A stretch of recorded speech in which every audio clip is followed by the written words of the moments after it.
iby'Imana yifatanyirije nawe ushobora kubitandukanya. Amen. Rero kuri nuko ibyaba byose ibyavugwa buri wese avuga icyo ashaka, ariko nyine ukuri nuko tumeranye neza cyane, ndetse ibyishimo ugeze mu mahina yarurwanya uruhereye mu mizi. Mama ngarananiwe. Mama ngo yisananirwa. Yego yararwaye birumvikana.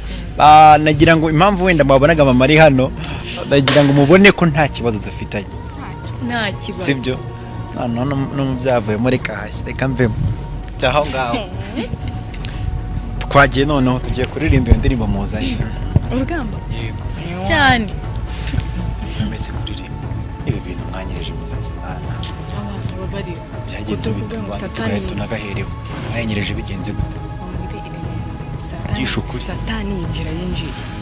Twe twajyanywe n'umuntu turagendanye ngo tugiye kwegushisha. Ntabwo dukunda imisatsi myinshi, turacyane n'abana, ntabwo ari byiza. Dushaka kuyikuraho nyine. Natwe uko byagenze tukabona bimeze gutya, nta muntu ubeshya. Nasanze imisatsi yanyereye.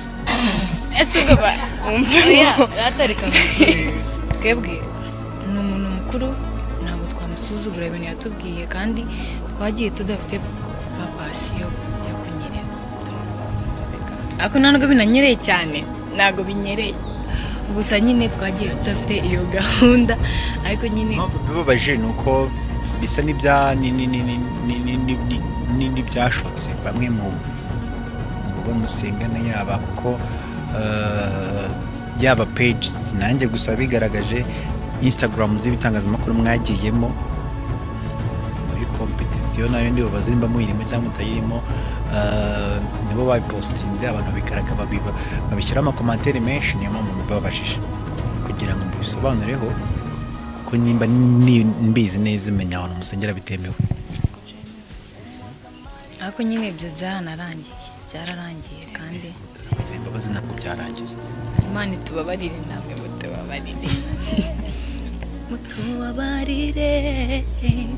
mutubabarire mwese twaracumuye twashyikira ubwiza bwawe mucunguzi, none turaje ngo tubabarire utwakire mu cyiza mwiza. Cyakoze twa tugize ku yandirimbo yanyu ngo urugamba rugeze mu mahina, warurwanya uruhereye mu mizi, iminwa y'abadukwenaga warayicecekesheje uravuga, nanjye nahawe ijambo uko byemewe na nyiri ijambo. cyane indirimbo n'ubundi mwamenyekanye witwa Nahawe Ijambo, indirimbo ufiteho uburenganzira neza kuba muri twebwe. Ikindi ndabizi bafite ibibazo byinshi, ariko iki kibazo gikoze kugira ngo nk'abahanzi yewe nanjye na mama wanyu bamenye ko nta kibazo na kimwe dufitanye. Itangazamakuru byinshi byifuza ko ikintu ari kugira ngo birumvikane kumva ko nta kibazo dufitanye. Yego birumvikana bari kuvuga bati none se mama warabivuga ko ikintu nk'ibyo umubyeyi ntabwo yifuza kugira ibintu byinshi avuga, kubera ko n'ubundi abigiyemo atabimenyereye. Mwabimujyanye ntabwo ari twe twabimujyanye. Ubundi mama n'abantu benshi bari kumwandika amagambo komenti bamwandikaho nyine ibintu. Mama ibi bintu nta gahunda yari afite yo kuza kuvuga nk'ibi nawe urabizi, nta kibazo mwari mufitanye, nawe urabizi. Gusa ibintu Satani yinjiyemo kandi n'ibintu dukora, ubundi umushinga Satani atavugiye ntabwo ujya uramba. basubira mu rugo nyine ikintu ukora cyangwa umushinga ukora satani ataje ngo abigeho uzamenye ko ibintu ukora batanavuzeho ntabwo bizarana kandi nyine ntabwo nyine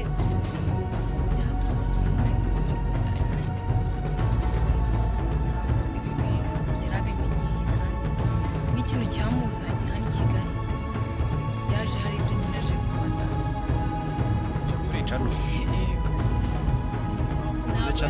ijambo cano ryabaye cano ntabwo mama yari afite gahunda yo kujya kudandaza uvuge biri nta gahunda yari afite ahubwo we yaje azi ngo aje gufata iyo cano kandi niyo cano ibintu bya cano rero abantu bari kuvuga ati mama kuki ashaka cano cyane nabonye muri komenti ntabwo ikintu ashaka cyane